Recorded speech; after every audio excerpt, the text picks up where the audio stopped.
नमस्कार मैत्रिणींनो, आजच्या व्हिडिओमध्ये ना बघा, लांब बाही ज्यावेळेस असते तर त्यावेळेस परफेक्टमध्ये फिटिंग कशी टाकायची.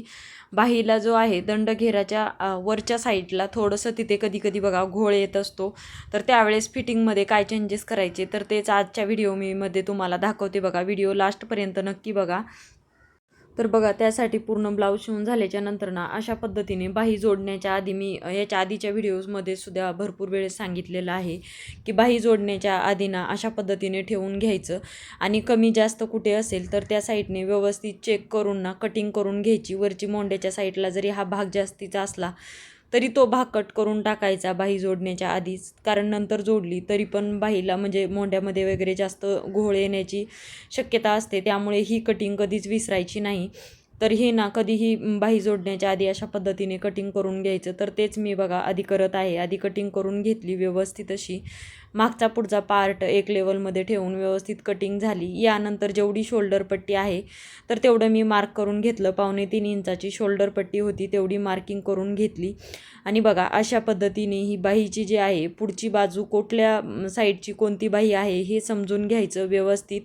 आणि मग यानंतर जी या साईडची जी बाही आहे तर ती बाही मी जोडायला घेते. याच्यातली एक बाही फक्त तुम्हाला मी जोडून दाखवते. तर जेवढी बाही लांबी आहे तर या मापामध्ये 11.25 इंचाची बाही लांबी आहे बघा. तर तेवढं मी मार्किंग करून घेतलेलं आहे.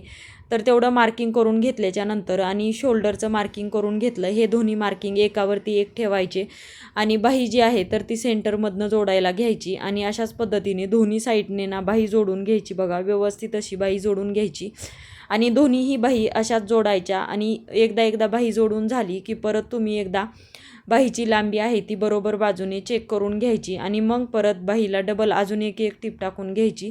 अशा पद्धतीने बाही जोडून ना घ्यायची.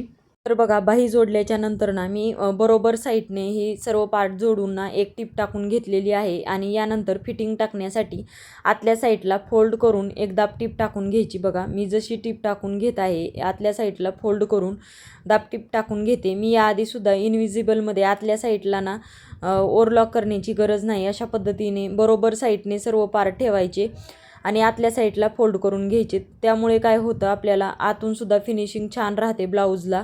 अशा पद्धतीने टीप टाकून घेतल्याच्या नंतर आणि अशी टीप टाकली की नंतर मग ब्लाऊजला फिटिंग टाकायला घ्यायची, जेणेकरून ब्लाऊजला आतल्या साईडला सुद्धा फिनिशिंगमध्ये ब्लाऊज दिसतो. आणि जरी ओव्हरलॉकची मशीन नसेल जरी मग अशा पद्धतीने फोल्ड केल्यामुळे ओव्हरलॉक ब्लाऊजला करण्याची गरज लागत नाही. तर बघा, आता फिटिंग टाकण्यासाठी ना जेवढा दंडघेर आहे तर तेवढा दंडघेर घ्यायचा. तर बघा, मी 5.5 इंचाचा दंडघेर होता या मापामध्ये, तर 5.5 इंच दंडघेर घेतला. आणि ज्यावेळेस बाही लांब असेल ना तर त्यावेळेस बाहीमध्ये ना दंडघेराच्या थोडंसं वरतीसुद्धा म्हणजे माप घ्यायचं कस्टमरचं. तर तशा पद्धतीने मी तिथे बघा 6 इंचावरती मार्किंग केलं. लांब बाहीमध्ये मी फिटिंग करताना ना तीन पॉईंट घ्यायचे, एक दंडघेराचा, मोंड्याचा आणि दोन्हीच्या आतमध्ये एक सेंटर पॉईंट घ्यायचा. आणि अशा पद्धतीने गोलमध्ये बघा मी वरती 5.5 घेतला दंडघेर, परत आतल्या साईडला 6 घेतलेला आहे. आणि जो मोंडा आहे तर तो 7.25 इंचाचा फिटिंगचा मोंडा आहे.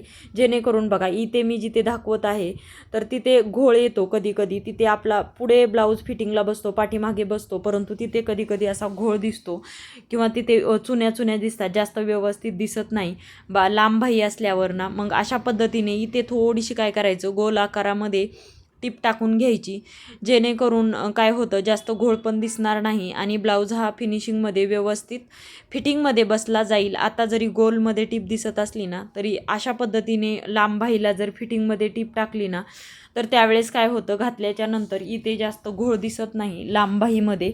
तर अशा पद्धतीने थोडंसं गोल आकारमध्ये टीप घ्यायची बघा. तर अशाच पद्धतीने दुसऱ्या साईडला सुद्धा मी असंच मार्किंग करून घेते. आणि कमरेच्या साईडला आहे का तर ती पूर्ण कंबर मोजून 4 फोल्डेड करायचं आणि त्याचा अर्धा भाग घ्यायचा. अशा पद्धतीने मी कमरेच्या साईडचं मार्किंग करत असते. मी याच्या आधीसुद्धा बऱ्याचशा व्हिडिओमध्ये कमरेच्या मार्किंगचे व्हिडिओ मी बरेचसे दाखवलेले आहेत, तर ते व्हिडिओ तुम्ही जाऊन नक्की बघा तशा पद्धतीचे. तर बघा, यानंतर मी इथे दंडघेर घेतला 5.5चा दंडघेर, 6 इंच इथे मी मार्किंग करून घेतलं. आणि मोंडा जो आहे तर तो 8.25 इंचाचा, परत एकदा सांगते 8.25 इंचाचा मोंडा. असे हे 3 पॉईंट लांब बाहीमध्ये मी 3 पॉईंट काढले. आणि बघा, हे तिन्ही पॉईंट आहे तर ते जुळवून घ्यायचे व्यवस्थित असे गोल आकारमध्ये जसं मी सांगते तर तशा पद्धतीने बघा मार्क करून घ्यायचं, गोल आकारामध्ये व्यवस्थित मार्किंग करून घ्यायचं आणि खालच्या साईडला अशा पद्धतीने मार्क घेऊन ह्या साईडची टिपसुद्धा फिटिंगमध्ये अशाच पद्धतीने टाकायची. तर बघा या साईडला सुद्धा मी मार्किंग करून घेतलं. याच पद्धतीने मार्किंग करून घेऊन कमरेच्या साईडला सुद्धा जसं मार्किंग आहे तशा पद्धतीने मार्किंग करून घेतलं आणि यासुद्धा साईडला मी अशीच टिप टाकून घेणार आहे.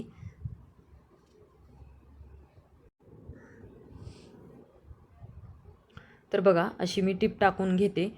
व्यवस्थित जशी मार्किंग आहे तर त्या मार्किंगवरती टिप टाकायची. मार्किंग करणं सोपं, जास्त व्यवस्थित असं मार्किंग केलं की फिटिंगची टिप टाकायला आपल्याला सोपं जातं.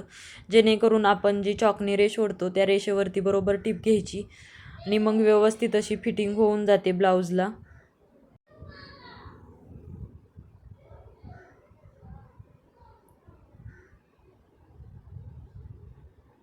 लास्टला आल्याच्या नंतर ना अशा पद्धतीने लॉकची टिप टाकून घ्यायची आणि बघा दोन्ही साईडला मी अशीच फिटिंगची टिप टाकून घेतली आणि ना ही टिप झाल्याच्या नंतर याच्या पुढेच पाव इंचाचं शिलाई मार्जिन म्हणजे टेपच्या 2 रेषा एवढं अंतर सोडायचं आणि लगेचच दुसरी टिप टाकून घ्यायची. अशाच 3-4 तरी टिप फिटिंगच्या बाजूने ब्लाऊजच्या साईडला टाकून घ्यायच्या. तर बघा मी याच्या पुढेच एक टिप कमी जास्त झाला ब्लाऊज तरी उसवता येतो किंवा कमी जास्त फिट झाला तर लूज करता येतो. त्यामुळे अशा पद्धतीने 3-3, 4-4 टिप कधीही टाकून घ्यायच्या ब्लाऊजला. तर बघा मी आता दुसऱ्या साईडने पण अशीच अजून एक टिप या फिटिंगच्या टिपच्या शेजारीच एक पाव इंच म्हणजे टेपच्या 2 रेषा एवढीच मार्किंग करून अशा मी दोन्ही टिप टाकून घेतल्या आणि अशा पद्धतीनेच ब्लाऊजला फिटिंग करायची बघा. आणि बाहीलासुद्धा तशा पद्धतीने लांब बाही असल्यावर फिटिंग करायची, जेणेकरून ना बाही ही परफेक्ट आपल्या दंडामध्ये बसली जाते लांब बाही असल्यावर. तर बघा हा व्हिडिओ तुम्हाला मला कसा वाटला नक्की कमेंट करून सांगा. खूप उपयुक्त अशी मी लांब बाहीची फिटिंग टाकण्याची माहिती सांगितलेली आहे. तर बघा अशा पद्धतीने मी 2-2 टिप टाकून घेतल्या. 3-3, 4-4 टिप तुम्ही टाकू शकता फिटिंगच्या, ब्लाऊजमध्ये येतातच.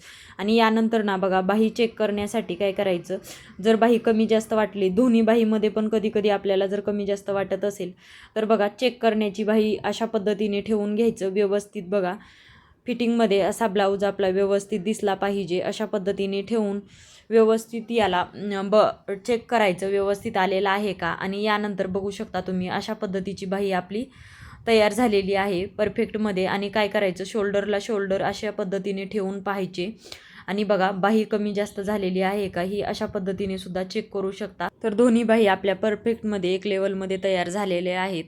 तर चला व्हिडिओला लाईक करा, शेअर करा आणि सबस्क्राईब करा. चलो बाय, टेक केअर. धन्यवाद व्हिडिओ लास्टपर्यंत पाहिल्याबद्दल.